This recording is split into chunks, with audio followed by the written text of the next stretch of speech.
Daily taste the daily. Group 1 పోస్టులను రేవంత్ రెడ్డి ప్రభుత్వం అమ్ముకుంది అన్నారు కౌశిక్ రెడ్డి. డబ్బులు తీసుకుని రిజల్ట్ ఇచ్చారని సీఎం రేవంత్ రెడ్డిపై సిబిఐ ఎంక్వైరీ జరగాలని అన్నారు.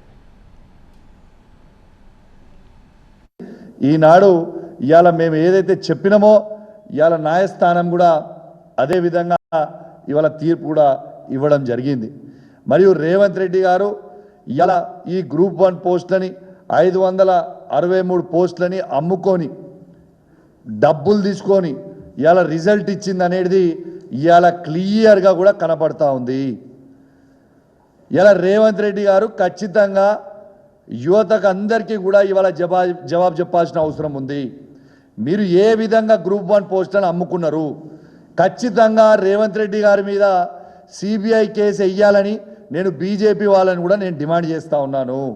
ఇలా బండి సంజయ్ గారు ఇలా రేవంత్ రెడ్డి గారి మీద మీరు సిబిఐ ఎంక్వైరీ కోరండి అని చెప్పి నేను డిమాండ్ చేస్తూ ఉన్నాను. ఎందుకు కోరరు?